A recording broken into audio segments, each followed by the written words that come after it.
Fala pessoal, tudo bem? Estão gostando da sériezinha? Agora nós vamos falar sobre demônios, né? Como dizia o Padre Quevedo, antes que os demônios apareçam, né?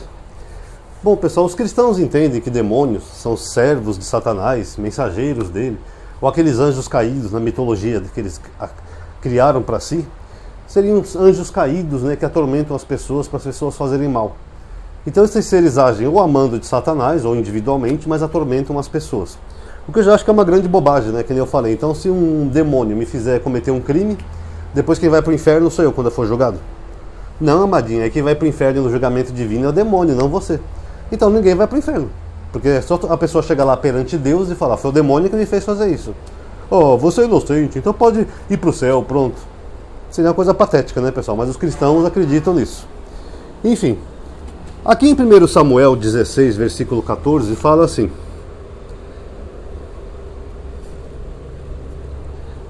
o Espírito de Deus tinha se retirado de Saul, e um mau espírito procedente de Deus, ouvindo da parte de Deus, o atormentava. Esse mau espírito aqui é o que os cristãos acreditam que é um demônio. Não é, tá pessoal? Mas eu vou fazer um vídeo à parte sobre isso. Veio da parte de Deus. Cadê o Satanás aí com seus anjos aí? Em Abimeleque, no livro de Juízes, acontece a mesma coisa. Deus enviou um espírito mau para atormentar Abimeleque. E aí? Como é que ficam então os demônios? Ah, amadinho, mas Jesus expulsava muitos demônios no Novo Testamento. Será? Eu vou pegar aqui o evangelho mais antigo, pessoal, que é o de Marcos. Eu vou ler algumas passagens que Jesus expulsa demônios, tá? Vamos começar com essa daqui em Marcos 9, o endemoniado epilético. E chegando junto aos outros discípulos, viram uma grande multidão em torno dele. E logo que toda a multidão o viu, ficou admirada e correu para saudá-lo. Deixa eu pular aqui esses primeiros versículos. 17. Alguém da multidão respondeu: Mestre, eu trouxe meu filho que tem um espírito imundo. Um espírito mudo. Quando ele o toma, ele se atira no chão, ele espuma, range os dentes e fica rígido. Pedi os teus discípulos para o expulsassem, mas eles não conseguiram. Ele respondeu: que geração incrédula, até quando eu estarei convosco? Trazei-o a mim. Levaram até ele. O espírito, vendo Jesus, imediatamente agitou com violência o menino, que caindo por terra rolava espumando. Jesus perguntou: há quanto tempo lhe sucede isso? Desde pequeno. E muitas vezes o atira na água para fazê-lo morrer. Mas se tu podes, ajuda-nos e tem compaixão. Aí Jesus fala que tudo é impossível. O pai do menino falou que eu creio. Aí ele conjurou severamente o espírito, dizendo: espírito imundo, mudo e surdo, eu te ordeno, deixa-o e nunca mais entre nele. E gritando e agitando violentamente saiu, e o menino ficou como se estivesse morto. Jesus, porém, tomando pela mão, ergueu, levantou, e ao entrar em casa, perguntaram aos discípulos tal. Tá, vamos por partes aqui, pessoal. O espírito que estava no garoto, segundo essa narrativa bíblica, faz com que o menino espuma, range os dentes e fica rígido. O nome disso, pessoal, é epilepsia.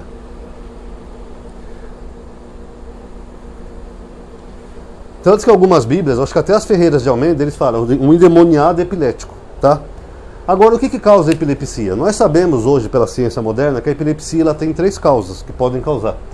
Uma pode ser psiquiátrica, a outra pode ser um probleminha aqui no cerebelo, que é essa parte que fica aqui atrás do cérebro, e a outra pode ser uma pancada, uma lesão que você leva, principalmente aqui atrás, a pessoa tem ataques epiléticos. A pessoa arranja os dentes, a pessoa espuma pela boca e fica rígida. Isso chama-se um ataque epilético. Vocês podem ver até vídeos aí no YouTube que vocês vão ver. Isso tem a ver com demônios, pessoal? Quer dizer que se alguém tiver um epilético na família, é o demônio. Não, o fulano está endemoniado. Alguém já viu um epilético se curar numa igreja evangélica? Já que é o demônio, então, pela lógica, o pastor deveria lá expulsar o demônio e esse epilético se curar. Alguém já viu isso?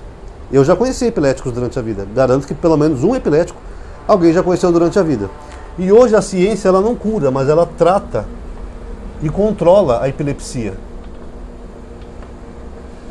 Hoje com remédios controlados, alguns são tarja pretas, prescrito com receita médica, tá? Não são livres para comprar. A pessoa consegue controlar a epilepsia e ter uma vida relativamente normal, porque os remédios reduzem o número de ataques. O remédio vai pegar no seu sistema nervoso central, que é a origem da epilepsia, então ele vai controlar algumas células e neurônios que faz a pessoa ter um ataque epilético, espumar e ranger os dentes. Então eu posso dizer que a medicina venceu o diabo? Porque ia ser muito ingênuo, né, pessoal, para acreditar que uma doença que hoje em dia é amplamente conhecida é a ação de um demônio. Jesus, ali no texto, ele vai lá e cura o rapaz, que nem nós vimos aqui. Aí, depois o texto não fala o que aconteceu depois. Aqui é numa passagem dele, deixa eu ver se fala onde. Aqui não situa onde. Mas, quem garante que o rapaz não teve outro ataque epilético depois que Jesus foi embora? Porque a epilepsia não tem cura. A pessoa pode se acalmar por um instante, voltar ao normal, até porque ela tem um limite da epilepsia. A pessoa treme, baba, depois, pouco a pouco, a pessoa volta ao normal. É como se a pessoa acordasse de um sonho. A pessoa acorda, está lá seus parentes, todo mundo tentando acalmar a pessoa se sente que está boa. Ah, eu estou melhor. Mas dali chega poucas horas, ou um dia seguinte, a pessoa pode ter um outro ataque. Então quem garante que Jesus curou esse rapaz aqui? E que demônio que tem aqui na história? Não tem demônio, pessoal. É porque a palavra grega aqui, demônio, deixa eu anotar aqui para vocês verem. Eita, hoje eu estou enroscado aqui.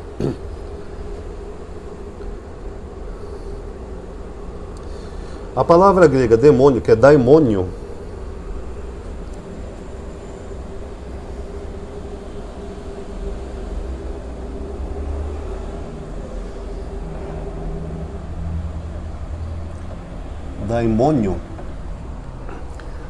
os gregos acreditavam, pessoal, que havia uma influência de pequenas entidades, vamos chamar assim, que influenciavam as ações das pessoas. Então, lembrando, isso daqui, daimônio, é mitologia grega, tá? Ó, daimônio. E os daimônios no mundo grego, eles não eram só seres do mal, como os evangélicos têm hoje em dia. Eles eram seres que podiam ser do mal ou do bem. Por exemplo, Sócrates dizia assim: eu não faço certas coisas porque meu daimônio não deixa. Inclusive, Sócrates foi muito influenciado por esse daimônio dele, que nada mais era, pessoal, do que a própria consciência dele. A consciência. Todo mundo não tem uma voz na consciência que a gente escuta da nossa própria cabeça? Às vezes você fica pensando, pô, eu vou naquela festinha ou não vou? Você está conversando com você mesmo. Isso era um daimônio. Então, tecnicamente, todos nós somos endemoniados, porque todos nós temos essa voz na cabeça. Pô, será que eu jogo na loteria? Não, minha mulher vai ficar brava. Eu já joguei outras vezes e não ganhei, mas dessa vez eu posso ganhar. Então você fica ali pensando consigo mesmo. Isso é a voz da sua consciência, que para os gregos era um daimônio. Simples, né? Já para os hebreus, como naquela passagem de Samuel que nós vimos, ali não é um espírito, tá? A parte. Ali o termo espírito, que em hebraico é ruach,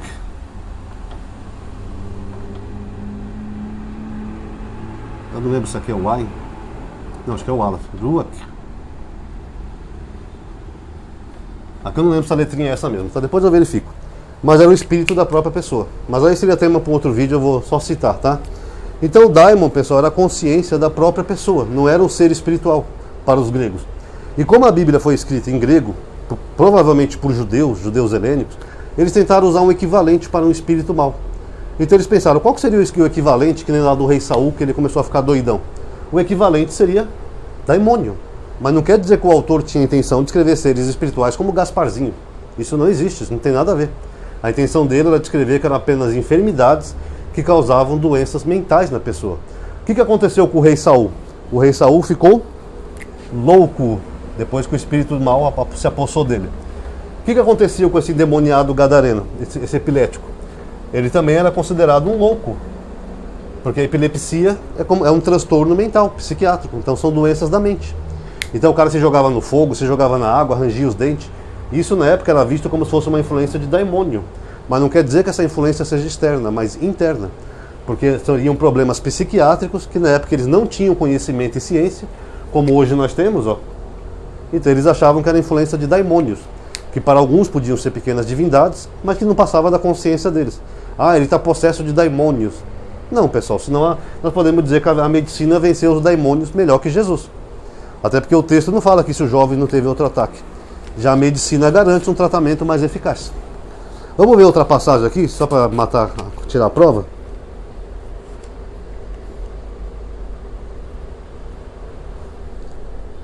Ó, Marcos 8, versículo 31. Saindo de novo do território de Tiro, seguiu em direção ao mar da Galileia, passando por Sidônia e tal. Trouxeram-lhe um surdo que gaguejava, algumas bíblias colocam mudo, tá? E rogaram que pusesse a mão sobre ele. Levando-o a sós para longe da multidão, colocou dedos na orelha dele, com saliva tocou-lhe a língua. Depois, levantando-se os olhos para o céu, gemeu e disse: Efratá, que quer te dizer, abre-te. Instantaneamente abriram-se os olhos e a língua. Então o que ele fez daqui? Ele fez uma cura de um rapaz que era surdo e gago. É doença, pessoal. Então todas as passagens que aparecem doença aqui no Novo Testamento, demônios, perdão, são referentes à doença. Aqui não tem demônio. Deixa eu ver se tem mais uma aqui só para finalizar o vídeo. Ah, Ronaldo, você está inventando isso daí. Demônios eram demônios mesmo, não eram doenças mentais que eles achavam que era o espírito de demônios. Vamos ver? Marcos capítulo 3, versículo 30.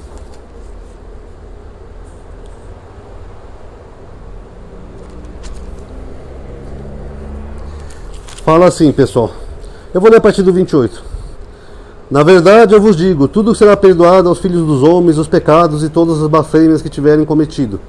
Aquele, porém, que blasfemar contra o Espírito Santo jamais será perdoado, é culpado de pecado eterno. Isto porque os fariseus diziam, ele está possuído por um espírito impuro. O próprio Jesus foi acusado de estar possuído por um demônio, um espírito impuro. Por quê? Porque Jesus estava alterado. Quem fica alterado era considerado o quê? Uma pessoa louca, agressiva. Quer ver mais um exemplo?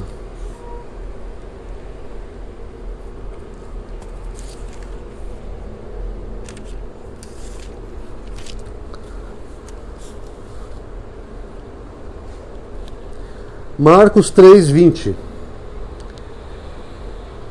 E voltou para casa Jesus, e de novo a multidão se apinhou, de tal modo que eles não podiam se alimentar. E quando os seus tomaram conhecimento disso, saíram para detê-lo, para deter Jesus, porque diziam, enlouqueceu, ou está fora de si, que algumas bíblias traduzem, que é a mesma expressão, aqui é a família de Jesus dizendo que ele estava endemoniado. Em João tem algumas discussões com os fariseus, que os fariseus falam para ele, estamos errados a dizer que é samaritanos e que tem demônios em você? Deixa eu ver se eu acho aqui alguma.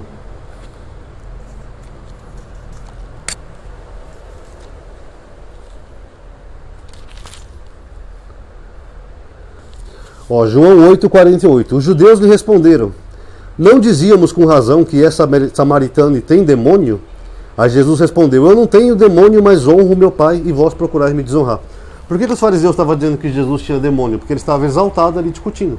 É aquele contexto que Jesus fala que os judeus são filhos do diabo. Mas tem por pai o diabo, não sei o quê. Eles falam que Jesus é filho da prostituição, etc e tal. Então é uma discussão acalorada. Aí os fariseus veem que ele está alterado e falam, você tem demônios. Porque essa é a expressão que significa na época. Então Jesus tinha demônios? E por fim, pessoal, aqui em Marcos, eu só vou terminar o vídeo com esse versículo.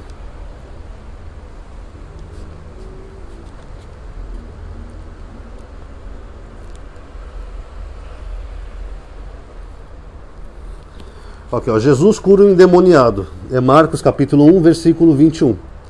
Eu vou ler a partir do 23, tá? Na ocasião, estava na sinagoga deles um homem possuído de um espírito imundo, que é mais um demônio, espírito imundo, que gritava dizendo, que queres de nós, Jesus Nazareno? Vieste arruinar-vos? Eu sei quem és tu, o santo de Deus. Jesus, porém, o conjurou severamente, cala-te e sai dele. Então o espírito impuro, sacudindo-o violentamente e soltando um grande grito, deixou-o. Só que aqui tem um problema aqui, pessoal. Aqui quando Jesus conjura esse espírito imundo, no texto grego, quer dizer que Jesus repreende esse endemoniado. E o texto diz que Jesus o expulsou. Ele repreende e falou, sai-te, cala-te, sai daqui. Então Jesus, ele expulsou esse endemoniado. Ele não expulsou o demônio. O que nós temos aqui na Bíblia é uma alteração do texto de Marcos, que é o evangelho mais antigo, para tentar dar a entender que ele expulsou o demônio mesmo com raiva. Não, mesmo com raiva eu fui lá e expulsei o demônio. Mas a análise crítica dos textos falam que Jesus só repreendeu ele violentamente, gritando com o endemoniado, e expulsou o endemoniado. Por que Jesus não quis expulsar esse demônio, pessoal? Ele não deu poder até aos seus discípulos para expulsarem demônios? Ele não expulsou por quê? Porque não era nenhum demônio. Era só um homem com algum transtorno que estava alterado, e Jesus se irritou com ele porque ele estava exaltado, e pegou e mandou o homem embora. Repreendeu ele e falou, sai-te, cala a boca, sai daqui. O resto do texto é construção posterior. Vocês estão entendendo? Então não existem seres espirituais chamados demônios. O que existe é uma compreensão da época que doenças psiquiátricas como loucura, epilepsia, pessoas exaltadas, etc., eles achavam que elas estavam sendo influenciadas por um daimon, um espírito impuro. Só que na verdade o daimon, mesmo no grego, ele não passava da consciência da pessoa. Então a pessoa ficava exaltada, gritava, às vezes espumava pela boca, às vezes se batia, às vezes rangia. Você lembra daquela novela que tinha aquela personagem? Eu não assisti, mas tem aquela cena que viralizou da Adriana Esteves, que ela fica assim, inferno, inferno, inferno. As pessoas viam aquilo e achavam que era um demônio, uma influência espírita. Agora não é. Todos os demônios que Jesus expulsava estão associados à cura de alguma doença. Todos. E tem um que ele nem quis curar. Tá? Ele próprio era acusado de ter demônios, pela família e pelos fariseus. Porque Jesus era exaltado no Novo Testamento, vivia brigando com os fariseus, com todo mundo. Então o próprio Jesus era demônio, tinha demônios, como nós vimos. Mas não existe demônios, era só Jesus que era exaltado, então isso se voltava contra ele. A família dele, inclusive esse versículo de Marcos, ele está adulterado também, tá, pessoal? Que fala que a família dele tentou prender Jesus, ele briga com a família, depois a família fala, ele está fora de si, ou seja, tem daimônio, tem demônio. Então não existem seres espirituais chamados demônios, pessoal. O que existe é isso, são doenças da época, que eles não conheciam e achavam que eram possessões de demônios. Hoje nós sabemos que não é. Até porque demônios não causam doenças. Doenças são causadas por outros fatores e a medicina consegue tratar ou curar muitas dessas doenças. Então nós poderíamos dizer que a medicina venceu os demônios. Ou que o próprio Jesus era endemoniado. Então não dá, né, pessoal? A gente tem que respeitar o texto original. Lembre-se disso, daimônio eram divindades para os gregos que influenciavam as pessoas, que na verdade era só a consciência da pessoa. Todo mundo tem isso. Então, tecnicamente, nós somos todos endemoniados. Às vezes eu penso, que vídeo que eu vou fazer hoje para o canal? Hoje eu vou falar sobre Paulo, vou falar sobre Trindade, ou vou falar sobre demônios? É a minha consciência falando comigo. Eu sou endemoniado? Se eu sou, Jesus era, e todo mundo é. Tá? A verdade é essa. Então acho que deu para entender, né, pessoal? Todos os demônios que aparecem no Novo Testamento são associados a algum tipo de doença. Eram curas, não eram demônios, tá, pessoal? É que naquela época eles não tinham a concepção moderna da medicina que nós temos hoje. Achavam que era influência de daimons. Mas todos eram simplesmente curas. Nenhum são seres espirituais, tá bom? Quem gostou do vídeo já sabe, dá um like aí por gentileza. Se inscreve no canal e ativa o sininho. Considere entrar nas listas de aviso que eu tenho, WhatsApp, Telegram, o link está aqui na descrição de qualquer vídeo, tá? Comenta também o que você achou e compartilha nos grupos para as pessoas verem, tá bom, pessoal? Muito obrigado a todos aí que assistiram. Paz a todos.